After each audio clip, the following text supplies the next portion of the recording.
G'day. Hello there. I'm Aussie Robbo. I'm English Jan.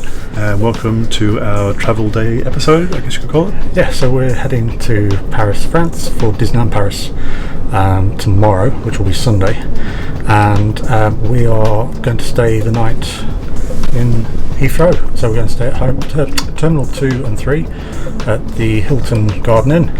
And yeah, you can come along with us, see how we did. We're a bit flustered.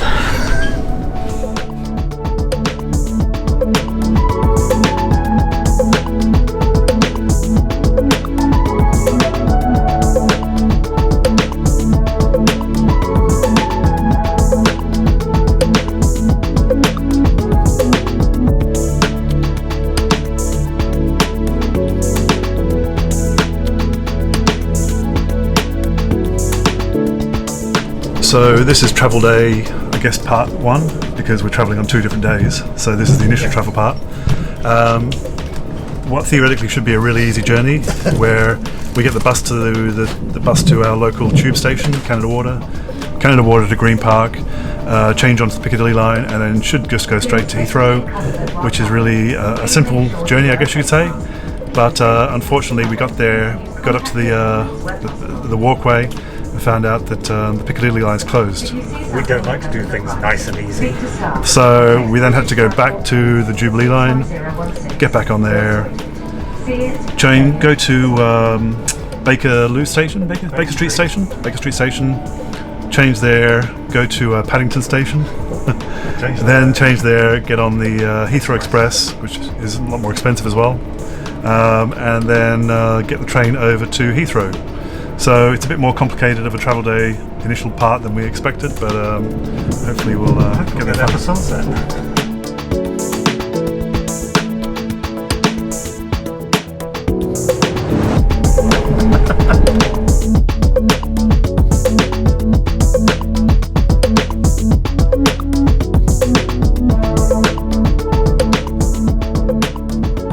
So the Heathrow Express wasn't too bad in the end. It was a 10-minute journey with about a 3 or 4 minute stop in between.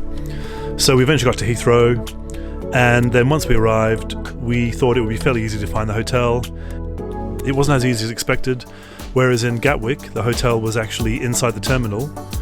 This hotel was located at Terminal 2, but it was actually on the far side of the car park.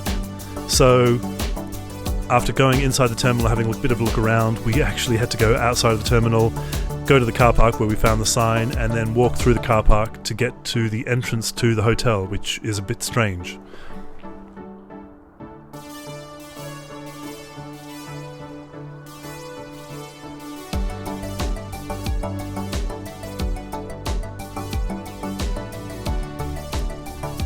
Once we checked into the hotel, dumped our stuff and went downstairs to try and go grab dinner. After about a 5 to 10 minute walk, we realised there was pretty much nowhere to eat apart from Costa Coffee, as you saw in the last video. So we actually ended up going back to the hotel, eating in the restaurant at the hotel, which wasn't actually too bad, and then going upstairs to the bar, the runway bar.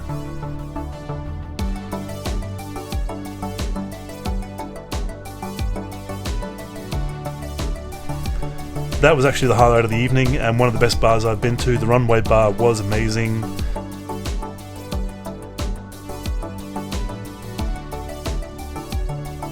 Some really nice cocktails in there, great atmosphere. And then to finish it off, you've got the outside area where you can just go and watch the planes taking off.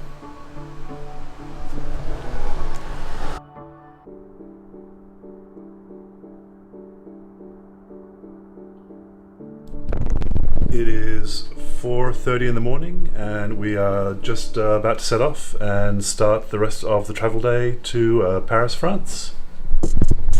Yeah, I've had 2 hours sleep. Right, let's go and go check in for the flight.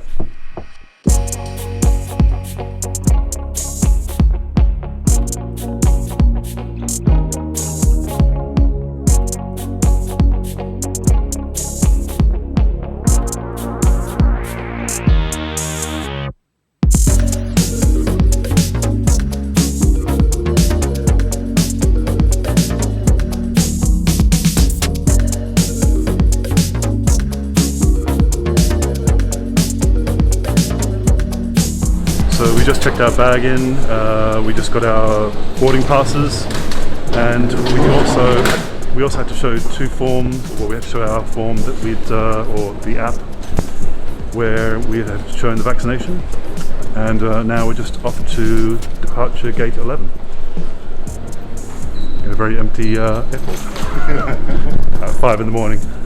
So we are at the midpoint, I guess, of travel day. We kind of travelled yesterday to get to the airport and the hotel, and then we have checked in our bag, which was fairly simple. Yeah. Had to show the two QR codes on either the NHS app or the French app. And then we had to go through security, which was a bit of a pain, which wasn't really us. It was just some people weren't very organised and brought half their wardrobe and half their house.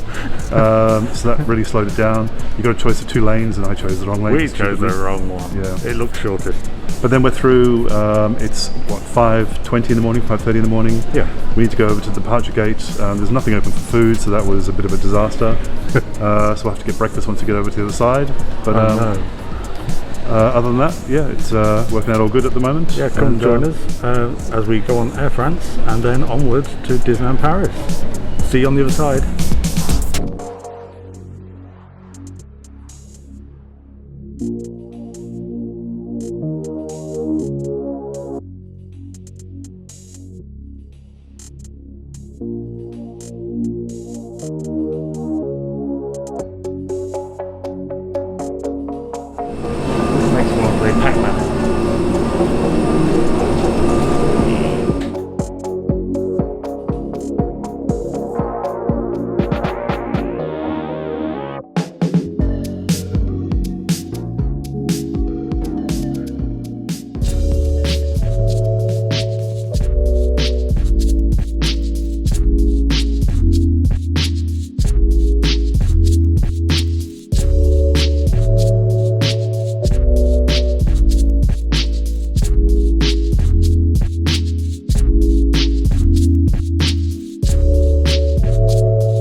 French are taking inefficiency to a whole new level. It took a while to get through security. It took a good, well, it was 20 minutes, but it felt very disorganized, didn't it? Yeah. They put you in one queue, then you get to the end of that queue, they sort of say, "Oh no, you're in the wrong queue. You need to be in this queue." It's like, yeah, three times. It was a very confusing process to get through security and immigration and that whole section. And then we get to baggage claim, and we've been here for 20 minutes, and there's no sign of any sort of bags from our flight even coming out yet. So it's taken us over half an hour to get through the baggage claim, at least. So the amazing thing is, I guess, that we were 20 minutes early on a flight, but now that's kind of all been lost based on the fact that it's just taken so long inside the airport to get out of the airport.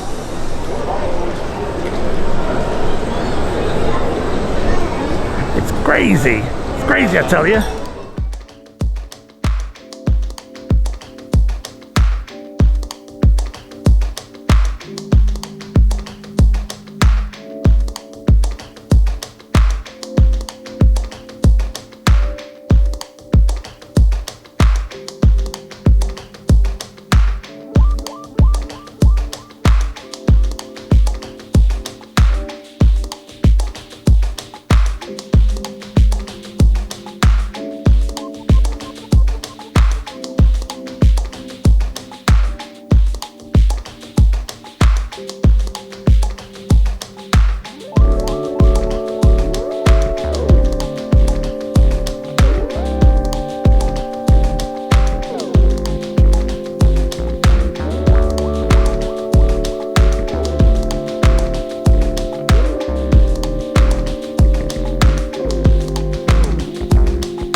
So we're actually still in the Paris airport, theoretically.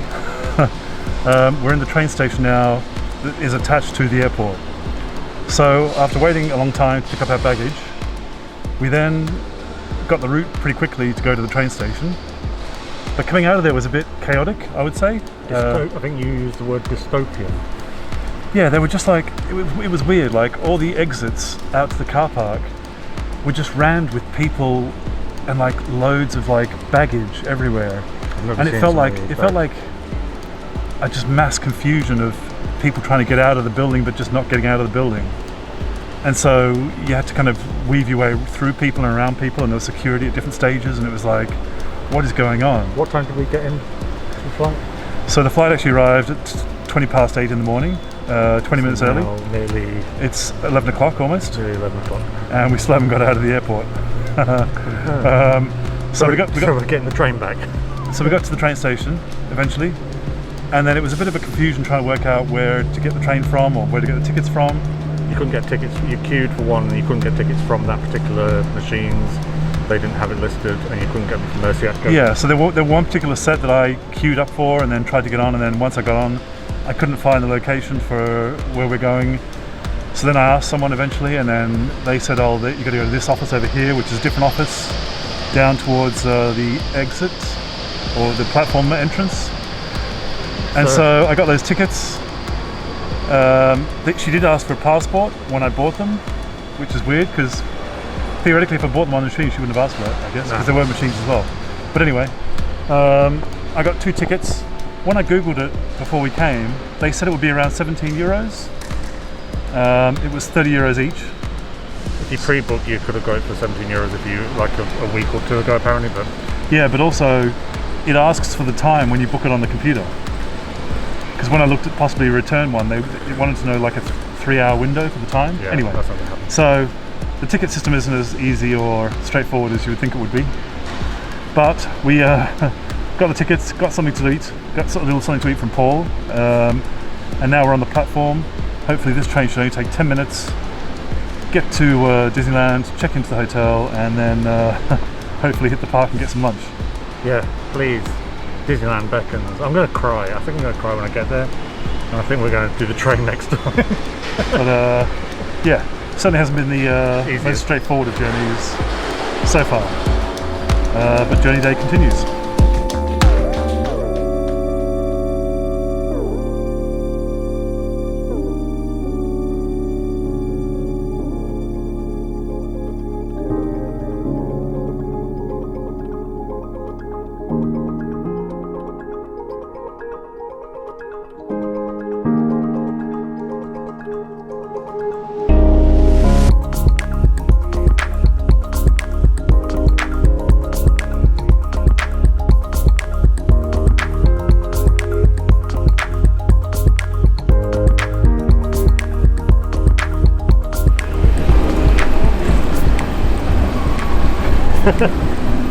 Laugh.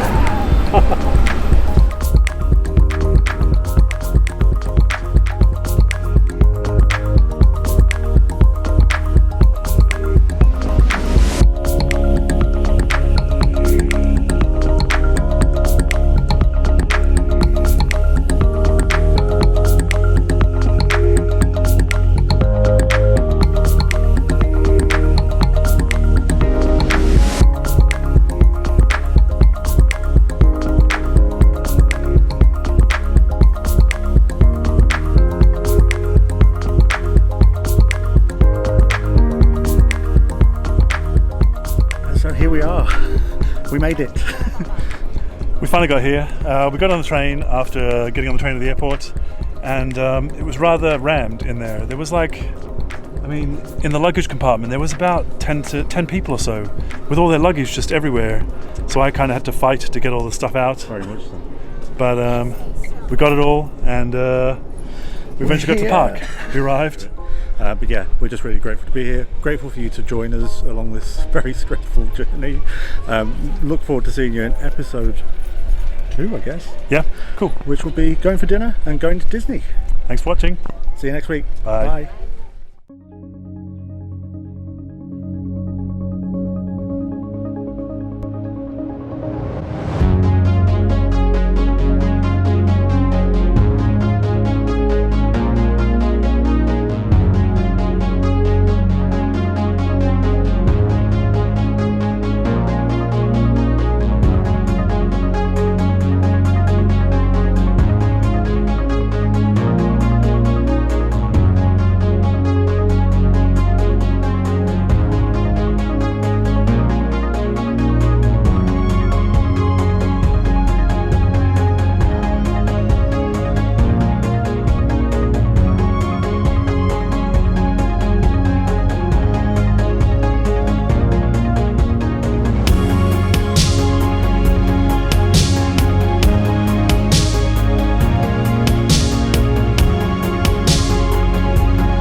So we didn't get a chance to record this before we went, but I felt about a year ago that we needed a rating system for when we're trying food. Yeah, I think it's nice to have our own personal scoring that sort of is representing us to you, the viewer. And I came up with mine a while ago. I think you struggled with yours a bit at first, didn't you?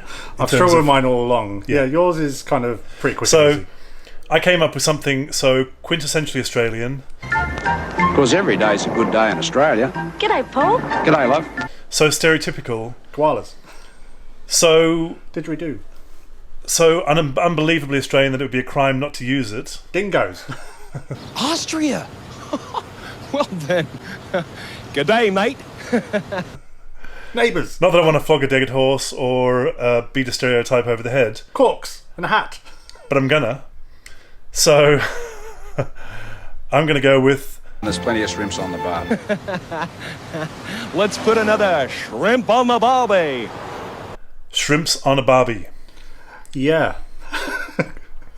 So it's a rating system out of 5, so it'll be like 3 shrimps on a barbie, or 4 shrimps on a barbie, or 4.5 shrimps on a barbie. Or 1.5 shrimps on a barbie, I imagine, in some cases, with Disney food. And so, Mr. Talkalot, what's yours? So with me, as those who've probably watched for a long time now realise, I've got a slight obsession with Obi-Wan Kenobi, and that's why I say hello there. So yeah, mine are going to be in Kenobis. So you've got 5 Kenobis, 4 Kenobis, 3 Kenobis, 2 Kenobis, Obi-Wan Kenobi. Look, I couldn't think of any food that kind of represented a stereotype of me, so yeah, I went with Kenobis. And so basically from the first episode where we go into the park, you'll start to see us use this new rating system. And try to get to grips with it and meander between, is it 3 or is it 4? Is it... Yeah, so it'll make it easier for you to sort of know how we're actually really feeling about the food, and I suspect it will be quite wide-ranging over this trip. And I hope you enjoy the rest of the episodes. And more food in the future. Come and say g'day. I'll slip an extra shrimp on the barbie for you.